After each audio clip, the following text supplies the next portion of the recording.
Hey there guys, this is Yxlarb here, playing by myself, and I apologize for all this meowing. My cat Solara over here, my little kitten, she just wants all the attention in the world. I'll just try to ignore her for as long as I can. But anyway, here we are playing Forza Motorsport 4. This is just going to be a quick introduction. Just to be clear, this is not going to be a full walkthrough. That's not what I'm intending at this point, at least.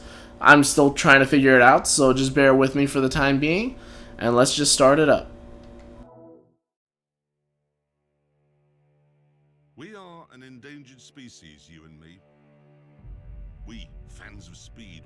We, devotees of power. We, lovers of performance and beauty and mechanical soul. There are few places that welcome us now. We dare not speak of cams or cranks or double wishbones. We fear for our love of roaring V8s and the smell of burnt rubber. We're told to think of economy and the environment, not excitement and enjoyment. In an age of hybrid this and lentil-matic that, we are the odd ones out.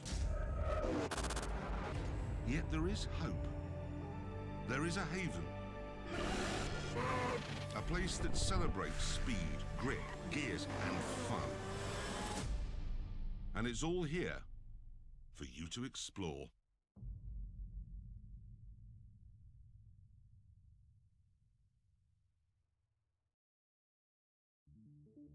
I must say, guys, it feels really great to be back doing walkthroughs again. Bosniancheese and I are both very excited for this, and although our schedule won't be nearly as full as it was before with videos during the week, it's probably going to be much shorter than it was, a year or two ago, but that's fine. We are going to be releasing content, but just realize that we're both busy college students, we have jobs, etc. So, we have real lives now. It's kind of crazy to think, huh? It has been quite a while, though, so I won't drag on that too long, but here we are. We're starting up. Now, first of all, I don't like to drive at that angle. I'm sorry. My TV's a little bit louder than I wanted. Yeah, so here we go. The game, when you start out a new file like this, always sets you up with the same defaults and the same everything. I really don't care too much about this first race. Honestly, I just don't care. I mean, it doesn't really matter what place you get. I mean, it's just whatever. You can't see anything on the screen. You're set in automatic mode, with your shifting style, and that's not the way I like to play. I like to play manual clutch and all that, with stability control and traction control off and all that. All the restrictions basically off. Basically play the hardest way you can. I just think it's the most fun way, honestly. Now, I am a little rusty, forgive me. I've been playing some Need for Speed recently, but like I said, this first race, I mean, you don't even own this car. This Ferrari 458 Italia that we're driving right now. This is just the introduction sort of tutorial race. This path that you see along the ground, for those of you who don't play, it's just showing you the most ideal path to take, and when it turns red, it forces you to brake. I definitely don't like playing this way. I really don't see the point. I mean, it's a great way to learn the racing paths if you're not really into cars all that much, or you're not used to the game, because it can be kind of a hard game to master. I mean, it's pretty realistic. It's a pretty close simulation to real life, in my opinion, and in many others' opinions as well. So, a question in a lot of your guys' minds might be, why are you not playing Forza 5? Well, basically because I don't have an Xbox One. That's why my brother has an Xbox One, right? So I don't have to have one. Well, actually, both of my brothers have one now, so there you go, see? And so does Bosniancheese, actually, but he's not as into racing games as I am. But he was actually here the other day. We were recording a cooperative walkthrough of ours, so I mean, you guys are definitely going to be seeing him sometime soon, hopefully this week or next week, in at least one video. We got plenty of things in store, but like I said, we're really busy. We can't just devote all our time to this. So I hope you all understand, and I hope you can deal with that. I mean, unless we start making enough money to be able to do this full time, then until that point, you won't be seeing this on the daily. So, like I said, bear with me. Begin your career by selecting your first car. Each car available has been optimized to ensure a balanced race. Those of you who are a fan of Top Gear will notice that Jeremy Clarkson is the narrator through all of this, through this really in-depth story we got going on here. No, not really. Not at all, actually. But here we are, picking our first car. You have plenty of not so good options, in my opinion, but like he said, first car, whatever. Now, although my knowledge of cars is pretty vast, there are still plenty of things I don't know. So I won't be able to give you all the specs on each car just by looking at them. So let's just go through our options here. We got the Vauxhall Aguila, Volkswagen Fox, Toyota Aygo, Ford Ka, Citroen C1, Nissan Micra, and Chevy Spark. Now, I always tend to start with the Chevy Spark. I just feel like it's the least ugly of them all, and you know, I mean, I think you can make it look kind of cool. I mean, for what it is, at least. You can just start off with any color you want. Doesn't really matter all that much. Select Go Race to get right on the track. Except we're not going straight to the track. First of all, I'm going to change my home space. As you can see, you can change the Top Gear Studio, Test Track, all sorts of things. I always like to go to the hangar. Plenty of room, looks really nice. Background, nice and white and clear, and nicely lighted. That's the most important thing, because if you choose a darker one, you can't really see how your color is going to look once you get on the track. I feel like that's important. I'm not too big on this color right now. I want to have more of a silver than this, so there we go. Nice silver right there. That's what I would like to save. Now, I have a few different styles of builds I like to do, you know, whether I'm doing a track, drift, drag, or just what I like to call the daily driver build. Basically making the car look as though I would drive it on the street, and if I were going to drive it on the street, I would have window tint. But if I'm making a track car, I don't. But this is going to be no track car, really.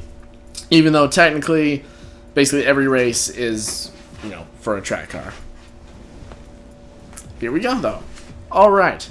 So, now I guess we'll explain a few things once we get into World Tour. Select World Tour. World Tour takes you on an expedition of the world's most elite racing circuits in some of the fastest cars available.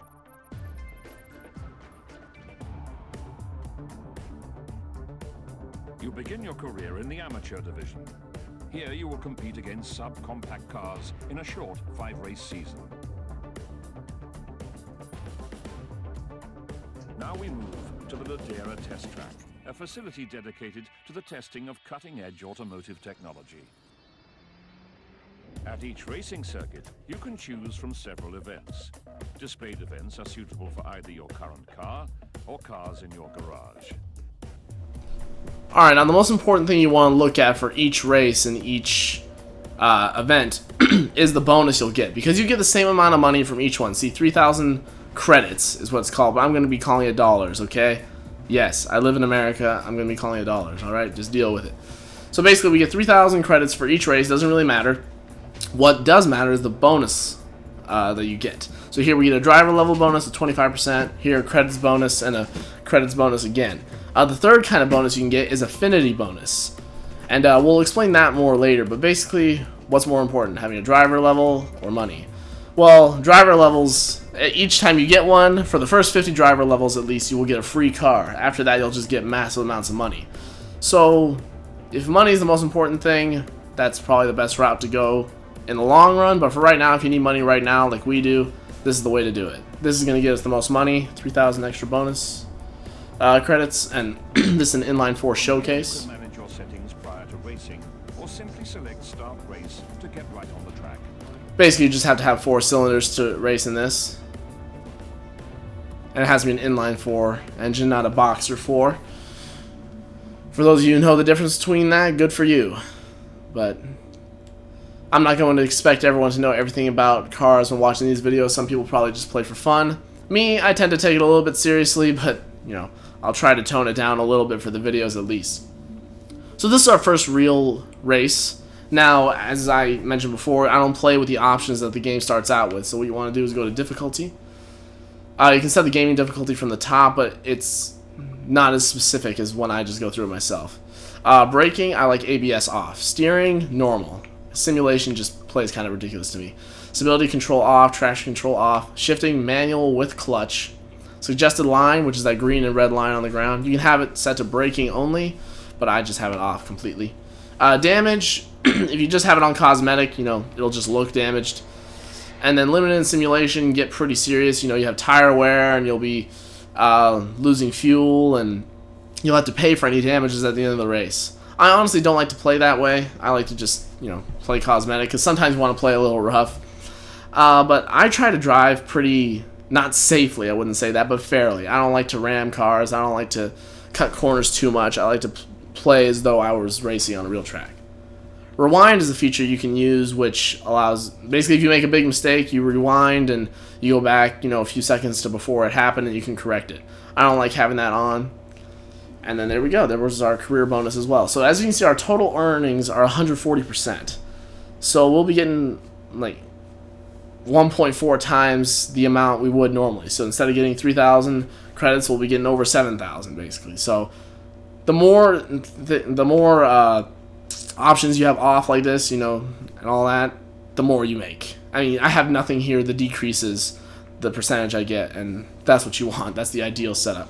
But of course, you know, if you're not a professional at the game, you don't know the controls very well, obviously don't start out this way. You know, work your way towards it, take off one thing at a time, do whatever you need to make sure you can actually play the game well before, you know, you're just going straight up for the money.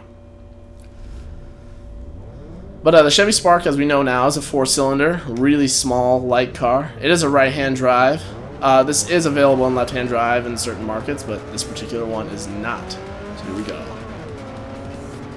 Now, as you can see, we're actually going really slowly. I'm not flooring it at the moment. I'm just waiting for a good opportunity to pass. Like I said, you know, I don't want to be crashing guys like that.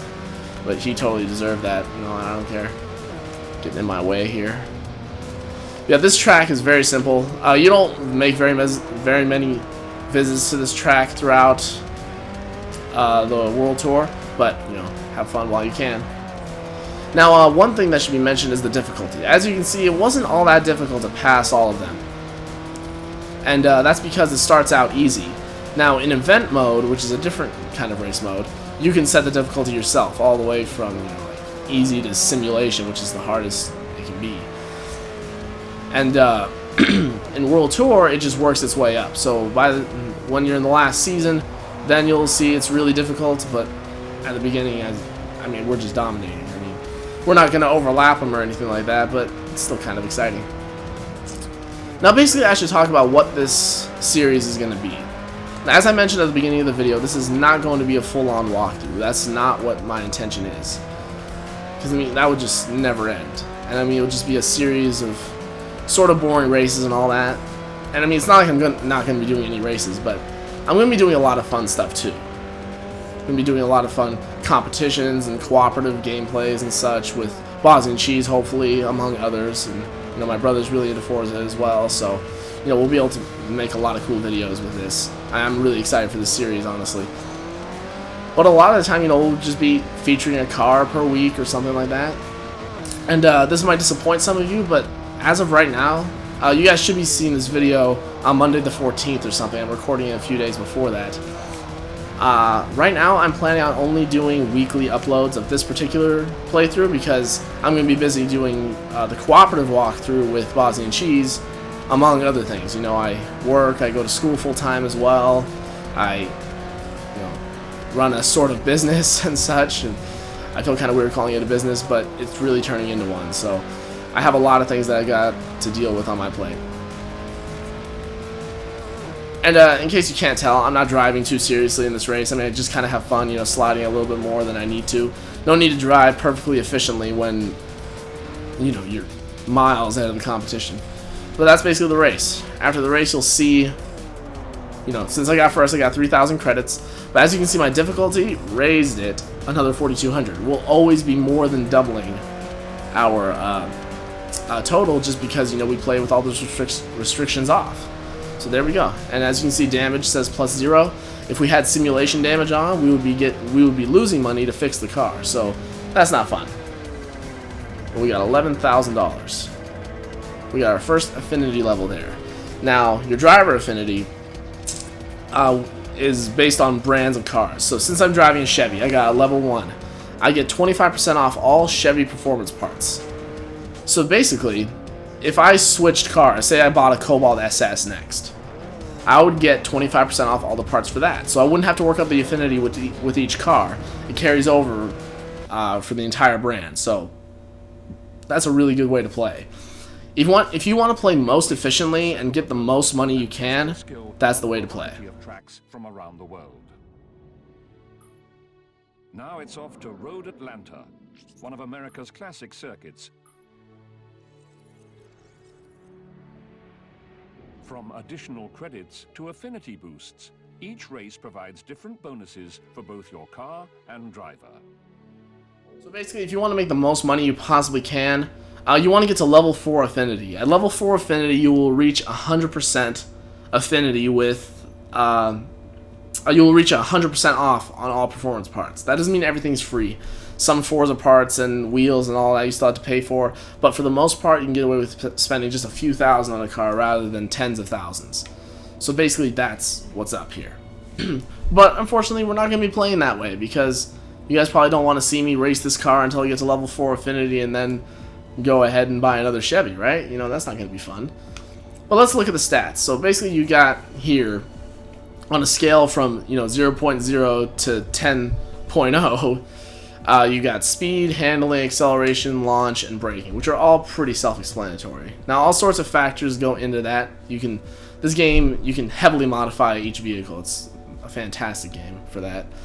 But then we've got our horsepower, our torque, our weight, our front and rear distribution. As you can see, 61% of our weight is at the front half of the car, and our displacement, which is the size of our engine, 1.2 liter. I don't deal with that cubic inches bullshit. I'm not that kind of guy. Yeah, I just think liters is so much easier to understand, especially since most people use that, and official car brands also use that. I mean, I've never seen, like Honda advertise their car as a 200 something cubic inch engine. They say the size of it in liters. So that's basically what's up. Now I'm not going to go way into detail on what you can do to your car, but I'm just going to go over it in the simplest way I can. So you can do engine swaps to bigger engines, more powerful engines. You can do drivetrain swaps to make them front-wheel drive, rear-wheel drive, or all-wheel drive. And aspiration conversions. You can add turbochargers, twin turbos, superchargers, etc. Aero and appearance is pretty self-explanatory. Basically changes the way the car looks and its aerodynamics. Tires and rims. I call them wheels. I'm not going to be calling them rims. I don't care for that sort of thing. And there you go. That one's also pretty self-explanatory. The drivetrain. You got your clutch and transmission to increase shift times. Then you got your driveline differential to save weight and increase handling. Platform and handling. You got your brakes. You got your springs and dampers, which allow you to control your ride height and handling. Anti-roll bars and roll cages for better stability. Weight reduction for better speed. Reducing weight and increasing horsepower do the same thing. They make you faster. That's all you need to know. Every single one of these things increases horsepower except for the flywheel, which decreases weight. But basically, there's a lot of things you can do. And all of these things affect your rank. As you can see, we're in F rank, which is the lowest of all the ranks. It goes F, and then E, and then D, C, B, A, and then it gets a little complex from here. Then you go S, and then R3, R2, R1, and X. Now, not every car can become an X. You can't just take this F class and turn it into an X. But basically, that's how the game decides what cars you race. We can make this thing an A class easy, and then race Ferraris and such. We can do that, and we probably will at some point. But basically, that's the gist of it. Now, this video was meant to be just an introduction into the Forza series. When you come back next week, who knows what we will be doing. We probably won't even be using the Chevy Spark next time. Who knows? I might have a different car I'll be wanting to try out. But basically, keep in mind, this is not a full walkthrough. I'm not going to be going over every car in the game. I'm not going to be showing off every World Tour race. I'm going to be doing event races. I'm going to be doing things just for fun. I'm going to be bullshitting around, having cooperative gameplays with Bosniancheese and my brother and all sorts of people. So I hope you guys are excited for this, because I really am. And most of all, I'm really excited to just be back and doing videos again, especially with Bosniancheese. Cooperative gameplays were always my favorite thing to do on YouTube before, and it's really great to be back. I wonder how many of you have stuck around this long. How long has it been? Like a year and a half since our last video. But I hope you'll continue to stick around from here. And those of you who are new, make sure you definitely stick around, because we're definitely here to stay. We have no reason to leave, and we've got a lot more content coming your way. So I hope you guys enjoyed this video. Stay tuned for next week. Next Monday, we will be getting another video, and I'll see you guys then.